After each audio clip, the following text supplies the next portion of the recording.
Hi guys, it's Ace, and I'm going to continue the Dungeon Meshi or Delicious in Dungeon reaction series since I went to culinary school and I was a chef to kind of see how they take real world culinary things and apply it to monsters. You guys seem to really like it, and I really like it. So yeah, let's get into it without further ado. I think I'm going to up to episode 7 instead of just episode 6. That way we can like go through it a little faster because it is not a lengthy series, but it is 24 episodes I think is the first season. So we just want to kind of like get through it. All right, let's go.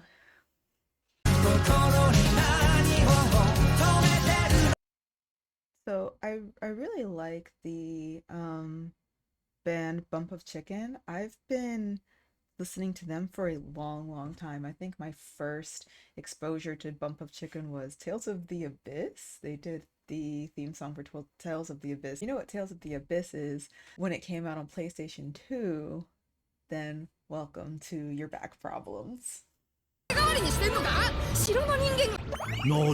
Okay, so that's interesting. So not only are they using the monsters to feed themselves, but also to use them as materials. So using the golem's body as like a walking garden seems rather cool. Though I wonder if you could use the skeletons for like a bone broth, but would that be cannibalism? I don't know. むしろ植物が根を張ることで土が強固になるのだから。So this is incredibly clever because he is not only getting what he needs, which is all the vegetables to survive down in these dungeons to get all the nutrients that he needs, but he's also helping out the golems by making them sturdier by planting all of these things inside of them. And the golems protect the vegetables just by their nature. So that's really clever. That's like really cool. 豊作豊作久しぶりに普通の野菜が食べられそう軌道は犯罪だよわしはただ。So I also think it's interesting that he's kind of doing this illegally, and it kind of reminds me of how it's in some areas, like in some inner cities or in some places, that you can't just start community gardens without having to go through hoops. So you have these food deserts that need vegetables and fruit, and the people aren't allowed to grow their own food in vacant plots because it's owned by somebody or it's against the law. So Senshi, what a rebel. Like, he's like, I'm just doing it for food. Like, what's so wrong with me using golems to feed myself? 完成じゃ。いっぱい食べたら眠くなってきた So all of the vegetables that Senshi was growing on the golem gardens are actually really hardy vegetables. They don't spoil very quickly or very easily, especially when they're kept in like darker climates. So if you notice, like you can keep a cabbage for a pretty long time without it going bad. Same with carrots, onions, potatoes. So those are very good staple vegetables to grow underground and just to have on hand. 内の人通りが多い場所でまめな人がいるもんだね便所の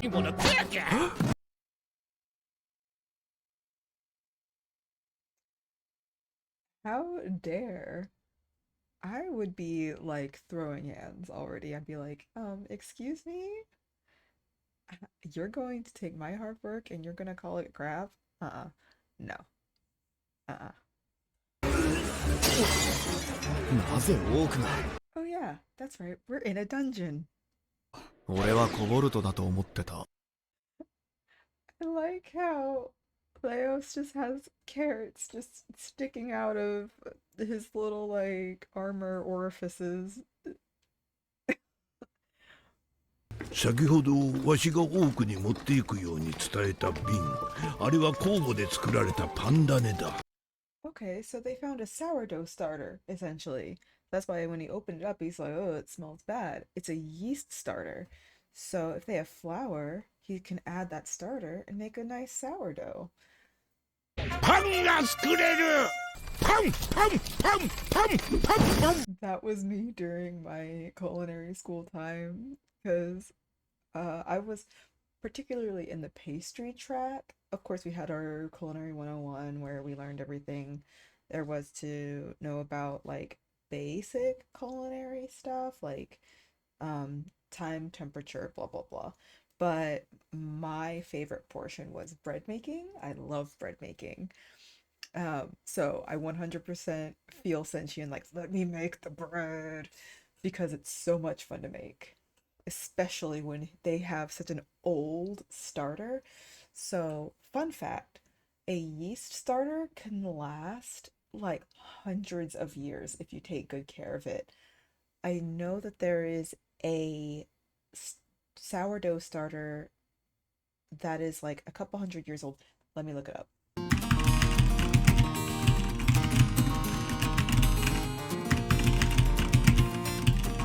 Okay, so I looked it up and it looks like the oldest sourdough starter is from ancient Egypt, which is 4,500 years old.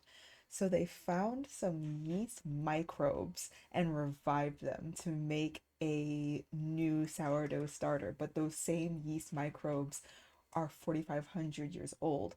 And that's how starters are made. You take these yeast microbes by um, kind of feeding them flour over and over, sugar and flour, and you let them just kind of breed and cultivate, and then you can just keep it alive forever. There are some people have sourdough starters that they pass down from generation to generation.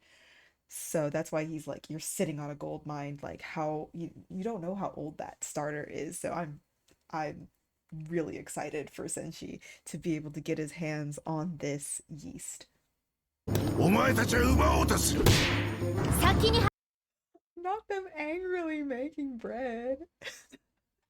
So when I was in my pastry school and we were making bread, we would basically take out any frustrations on kneading the dough because you do need a lot of force when you're punching the dough and kneading it because you want to build all of that gluten in the dough so that it gets its elasticity and that's how it gets its grain and its crumb. And then you do this thing called like the window pane technique where you stretch it out and you're supposed to be able to stretch it out pretty thin and not tear it and you can like see light coming through it. So yeah, that's why they're just like beating the hell out of this bread while arguing about genocide, I guess. パンの完成じゃ俺できたぞされどダンジョン飯 That was such a feel-good episode. I really liked that. And as you saw, I got really excited about the bread making because I really like making bread. But I really enjoyed the ethical conversation that was happening, not only for like society, but also ethical consumption. Yeah, so since she was talking about the ethical consumption of giving back what you take, because, he's over here growing vegetables and off the backs of golems, he is killing and eating monsters, but at the same time, he's trying to preserve the ecosystem of the dungeon. So, by trying to protect the ecosystem of the dungeon, he's trying to keep the balance and keep his consumption of things ethical, whereas other adventurers might just take from the dungeon, which will inevitably either change the ecosystem of the dungeon for good, for the worse, maybe even change what happens on the surface. Because if all of these monsters are driven out of the dungeon because now they can no longer function properly in the dungeon ecosystem, then they'll have to go elsewhere to survive, which could also disrupt the surface world. So you have that, which I find a very interesting conversation because we can use that as parallels. Like, what is ethical what does ethical consumption look like to us in the real life? We have a lot of take in terms of like factories, factory farms, greenhouses, just taking up a bunch of land and disrupting some ecosystems by doing so. Whereas, like we could have gardens in our own backyards, but a lot of people don't have the time because of work, because of capitalism, or the HOA won't allow them to. And it just kind of starts a conversation of how do we get back to giving back to our planet, which is a fully functioning ecosystem. And then you have the conversation where, like with Marsille and the orc, which the orc may be so cute, but there again, there was racism there. She had a lot of assumptions about the orc and race, and then the orc even had assumptions about the surface dwellers and how to create more of a harmonious relationship because all of them have needs. They're all beings. They're all sentient beings. And while the races are more distinct in like high fantasy, because like you have the elves, you have humans, whereas like us here in the human world, in the real world, race is just like skin color, you know? How do they start that conversation? Like they going to utilize their powers and abilities and hierarchical status to benefit the people that live in the dungeon? Because the orcs are people too. They're not humans, but they're people. And they deserve to be treated with respect just as much as people on the surface do. So that was a really good episode. It makes you think. On to the next one.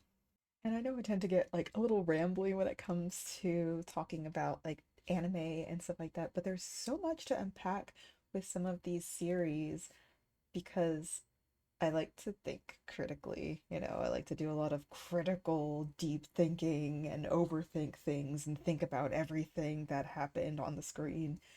Um, so if you can just like follow along, that'd be great. またダンジョンに潜ればこのうまい飯ともしばらくお別れか。うわ、すんごい金銀財宝。なんだなんだ、ずっとおとなしかったのに。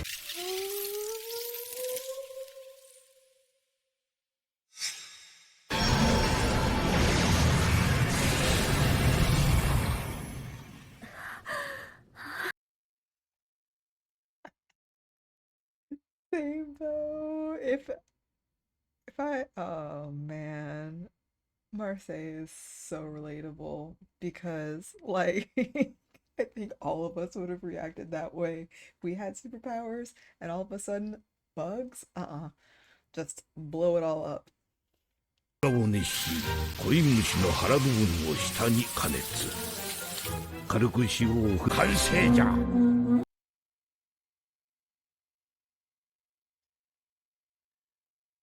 I don't have an equivalent for that because I'm not from a place where we eat bugs.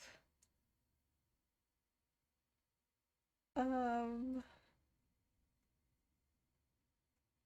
they look like candy, but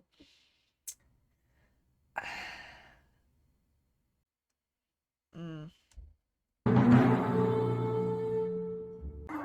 とろっとしたものが私もネックレスつけられまずいそれとも毒がさすがに本物の宝石は食べられまい。本物の宝石は No, not them throwing away money.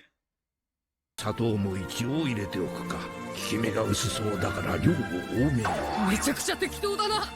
清水の完成じゃ。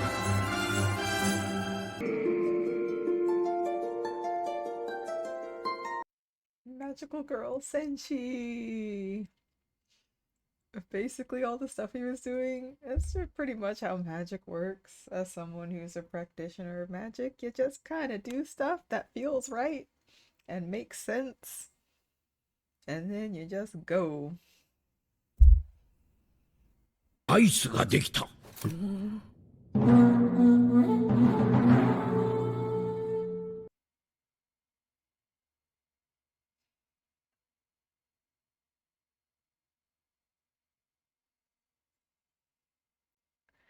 So they do have those rock salt ice cream balls where you kick it around and then you make ice cream with it. So, I mean, the way they made it isn't incorrect, but I don't think I would eat ice cream made out of ghosts and bugs. Everybody's so creative.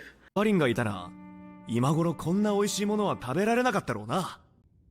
What did he say? Yeah, he just stuck his foot right in his mouth.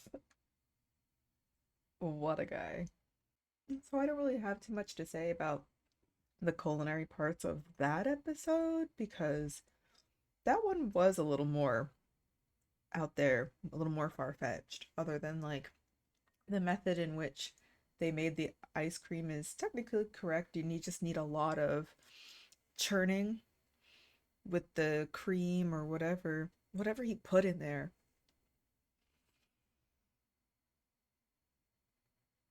But a lot of stuff I wouldn't even try. Because, like, the other stuff from the previous episodes, I give it a try. Because it's like, meat is meat, veggies are veggies. But, I don't know about this one. So, on to the next episode. I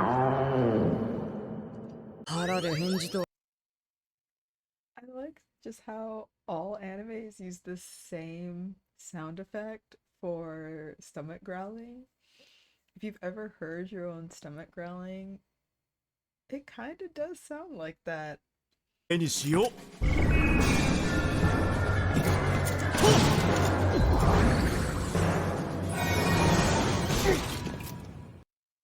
It reminds me of the Super Mario 64. Just like, here we go! And trying to get some food out of it. しか何かか。うわっ。は料理を持って帰ってあれ。なの。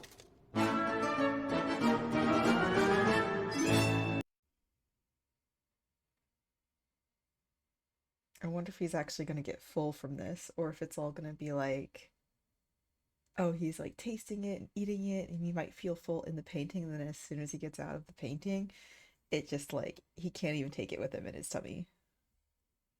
なんか緊張が解けたらまた腹が減って。I called it. I called it. Yup. あの野郎には何度辛酸を舐めさせられたか。よし、鍵も罠もかかってない。後ろから開ければ何もできまい。しまった、罠のこと忘れてた。 Oh man, Chilchuck is having a really rough time. Oh my gosh. Is he in like mimic hell? That poor half-foot. Man.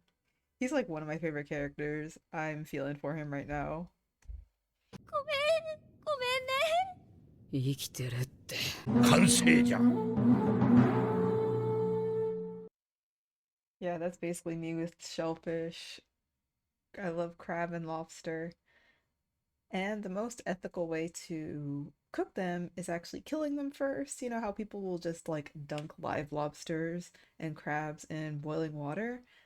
That's not the best ethical way to do it. My chef in culinary school taught us how to like stab it in like right here with a knife and just like, and that way you just kill it and then you can throw it in the thing. So it kills it instantly when you like stab it in the part where like, you know, cutting off its spinal cord. That's really gruesome to talk about, but I mean, how else do you get your lobster bisque or your crab legs or anything like that? These things have to die. So the fact that he crushed it first and then they cooked it and ate it and stuff is the best way to do it. こ今年で29歳。なんだ普通に子供じゃん。つまんな。ああ、ダンジョン飯。Alright, so that was episode 6, I believe. Yep, so that was episode 6. And I'm gonna be done for this episode because my internet is being an asshole, and it took me literally like an hour to watch one episode because it kept cutting in and out. And yeah, I'm done. I'm done. I can't do this anymore. But anyway, I hope you enjoyed that episode. And yeah, like the past couple episodes didn't have too much to do with like cooking and culinary prowess or anything like that, so I couldn't give that much of an opinion on like how to properly prepare these types of different foods because they're other than like yeah, that fourth episode was really really good. I really liked that one. So yeah, hopefully these next episodes are gonna have more culinary skill techniques in there. Because that's really what I'm really interested in. But yeah, so I'm gonna do another one of these, and I hope you check it out. See you in the next video. Bye.